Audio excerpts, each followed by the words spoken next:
Baik, bismillahirrahmanirrahim. Assalamualaikum warahmatullahi wabarakatuh. Kami dari kelompok 5, kelas SIKC 3A. Di sini kami akan mempresentasikan hasil proyek kami pada mata kuliah proyek 3 yang berjudul Klasifikasi Resiko Stunting pada Balita dengan Rekomendasi Program Gizi dengan mengimplementasikan algoritma Random Forest. Sebelumnya, izinkan kami memperkenalkan diri. Saya Hafnatul Laila dengan NIM 2307015 dan juga rekan saya. Saya Najwa Nabila dengan NIM 2307020. Saya Wasana Najila dengan NIM 2307022. Baik, selanjutnya kami akan melakukan presentasi yang akan dijelaskan pada rekan saya, Hafna. Untuk slide pertama yaitu latar belakang.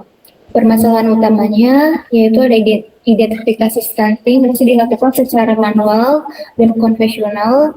Kemudian potensi keterlambatan pengolahan data di puskesmas dan posyandu dan kurang optimalnya penentuan prioritas intervensi gizi. Untuk solusinya penerapan machine learning menggunakan algoritma Random Forest dan sistem berbasis website untuk mendukung smart health dalam ekosistem smart city. Kemudian untuk rumusan masalahnya, yang pertama bagaimana implementasi Random Forest untuk klasifikasi risiko stunting. Kemudian bagaimana merancang aplikasi web yang membantu tenaga kesehatan. Bagaimana menghasilkan rekomendasi program intervensi gizi.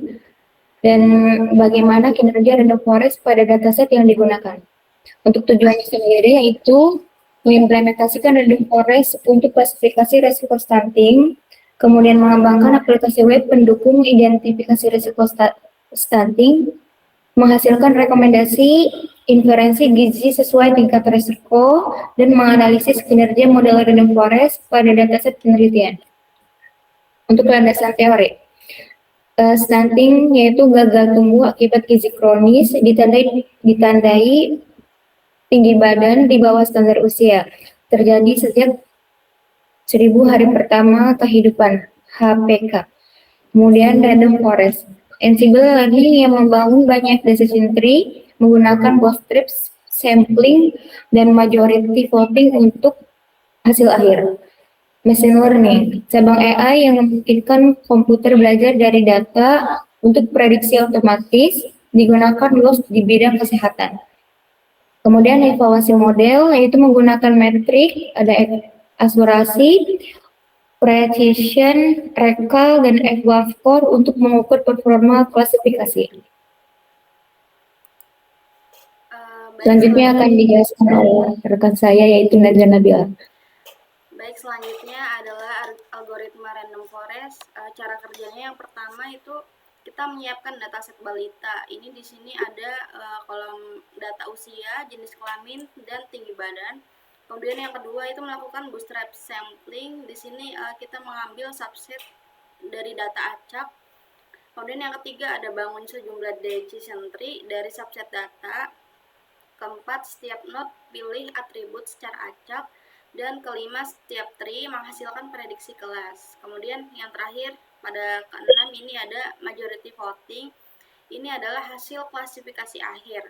Nah, keunggulan dari algoritma ini yaitu memiliki akurasi yang tinggi.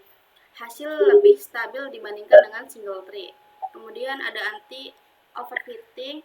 Di sini bootstrap sampling meminimalkan overfitting. Kemudian ada scalable, mampu menangani data dalam jumlah besar, dan terakhir diterapkannya fitur importance, yakni dapat mengukur kepentingan setiap atribut. Next. Nah, di sini ada metode penelitian. Kita menggunakan variabel dan atau atribut data sebagai berikut. Yang pertama ada atribut usia balita. Di sini keterangannya yaitu ada umur dalam bulan, kemudian jenis kelamin, ada laki-laki dan perempuan, tinggi badan dalam satuan cm, dan risiko stunting. Ini label klasifikasi bisa terprediksi beresiko, dan tidak beresiko. Untuk alur pengolahan datanya, yang pertama itu ada pengumpulan data meliputi CSV, API, dan input user. Kemudian yang kedua ada integrasi data. Kedua data cleaning. Setelah melakukan data cleaning, kemudian lanjut ke proses transformasi dan encoding. Dan yang terakhir ada penyimpanan. Kita memakai MySQL untuk database-nya. Nah, sumber data ini berasal dari dataset publik kesehatan balita dalam format CSV. Database-nya yang digunakan MySQL, dan model terbaiknya yaitu adalah Random Forest. Dan Random Forest ini akan disimpan sebagai model yang dilanjutkan untuk tahap membuat sistem, disimpan dalam file .pkl. Next. Di sini ada arsitektur sistem. Yang pertama, ini ada klien aplikasi.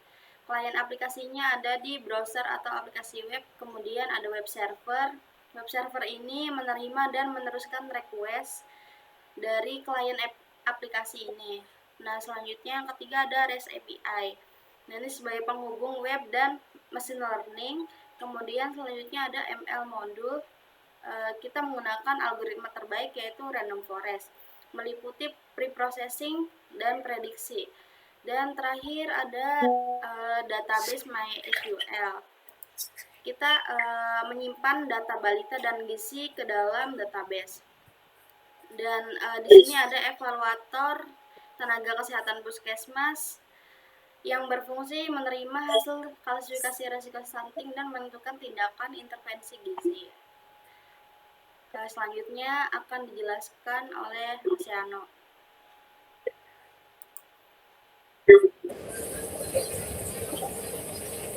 Selanjutnya yaitu ada desain sistem atau standguard.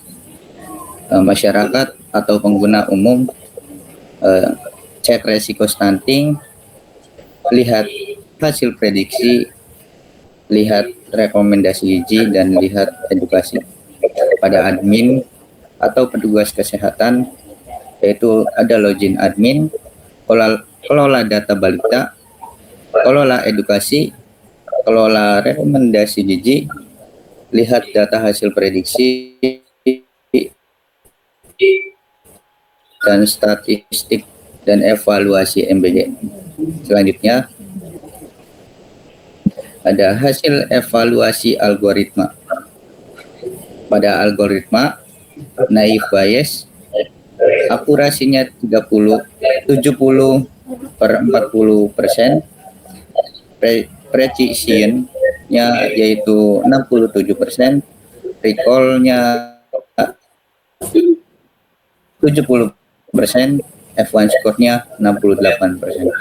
Pada algoritma decision tree, akurasinya 99,38%, pada precision-nya 99%, recall-nya 99%, dan F1 score-nya 99%. Pada algoritma random forest, yaitu akurasinya 99,65%, precision-nya 100%, recall-nya 100%, dan F1 score-nya 100%. Kesimpulan, algoritma random forest berhasil diimplementasikan dengan akurasi 99,65% dengan precision 100%, recall 100%, F1 score 100%. Terus random forest mengungguli naive Bayes dengan 70,41% dan decision tree dengan 99,38% dalam klasifikasi risiko stunting. Selanjutnya, sistem berbasis website StunGuard berhasil mengintegrasikan model random forest untuk klasifikasi risiko stunting secara real time. Selanjutnya, sistem mampu memberikan rekomendasi program gizi dan mendukung implementasi program makan bergizi gratis atau MBG. Selanjutnya, penerapan sistem mendukung konsep Smart City Health dengan ekosistem Smart City melalui digitalisasi layanan kesehatan.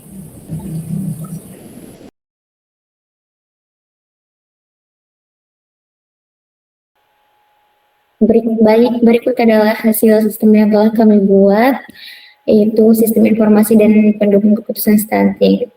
Ini untuk tampilan berandanya, terdapat 2 user pengguna, yaitu ada sebagai orang tua dan juga sebagai admin.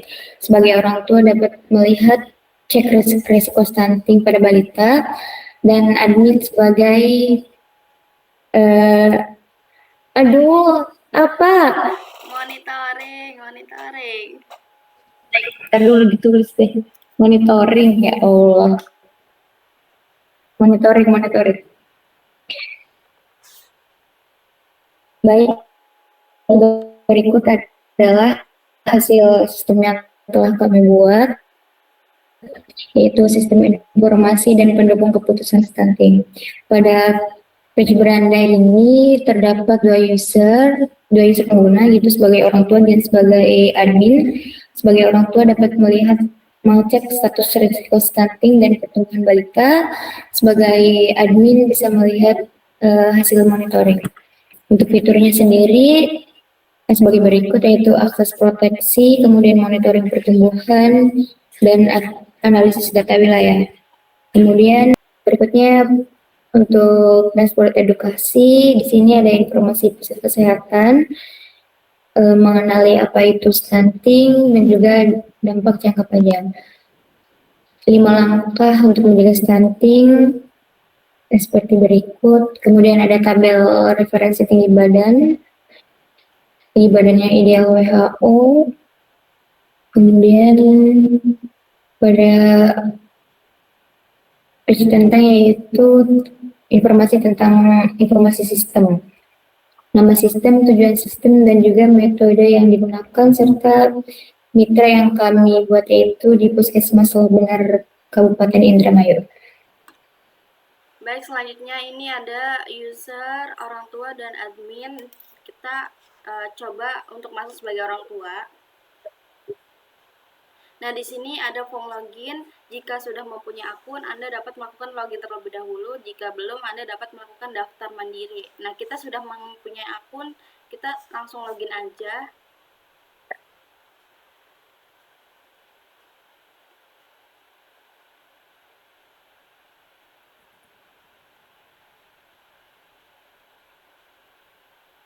Nah, otomatis akan diarahkan ke beranda. Di sini ada untuk cek resiko stunting dan melihat grafik perkembangan.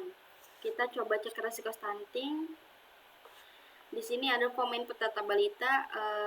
Langkah pertama yaitu menginputkan data umur. Nah, ini jenis kelaminnya bisa dipilih. Misalkan perempuan, umur balitanya itu 24. Berat badannya 12 kilo, kemudian tingginya 60. Ini kita cek apakah balitanya terprediksi berisiko atau tidak. Nah, untuk balita yang bernama Laila ini dikatakan berisiko untuk stunting. Interpretasinya itu terdeteksi indikasi risiko stunting. Ini ada wilayah Lo Benar. Ini wilayah yang kita ambil berdasarkan API. Nah, ini untuk status sanitasinya itu di wilayah Lo Benar ini normal. Nah, ini inputan data yang tadi kita masukkan. Di sini ada penyebab utamanya, yaitu tinggi badan di bawah rata-rata usia. Dan kemudian ada tindakan segera. Ini disarankan untuk konsultasi ke puskesmas. Selanjutnya ada rekomendasi gizi protein untuk balita. Nah, kita dapat melihat monitoring perkembangan anak langsung. Di sini hasil analisisnya bisa dicetak apabila diperlukan. Baik, kita langsung melihat monitoring balita. Nah, kita dapat melihat monitoring di grafik perkembangan ataupun di sini. Ini bisa melihat monitoring berdasarkan balita yang sudah kita inputkan tadi. Ini ada prediksi terbaru per hari ini bahwa balita itu dikatakan tidak stunting dan pengecekan yang lalu-lalu ini ada beresiko. Oke, kita keluar. Di dashboard juga ada untuk langsung tertuju untuk melihat monitoring pada fitur grafik perkembangan. Baik, selanjutnya itu ada user admin yang akan dijelaskan oleh Oceano. Baik, saya akan melakukan presentasi selanjutnya, yaitu dashboard standard admin. Pada dashboard standard admin, yaitu terdapat fitur login seperti biasa, yaitu masukkan username dan password.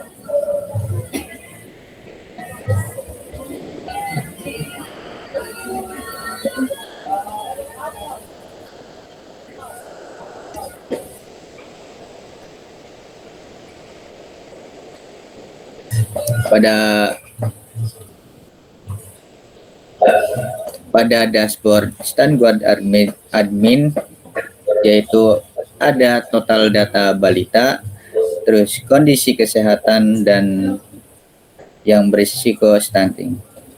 Pada rincian data balita di loh benar, yaitu ada nama balita, jenis kelamin, status terakhir, dan aksi. Nah, pada aksi ini kita dapat melihat grafik balita kita.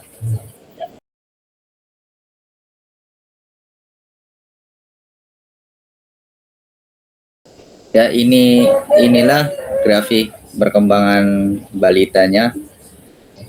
Kurang lebih seperti ini sistem yang kami buat. Baik, itu saja yang dapat kami sampaikan. Kurang-kurangnya kami mohon maaf. Wabillahi taufik walhidayah. Wassalamualaikum warahmatullahi wabarakatuh.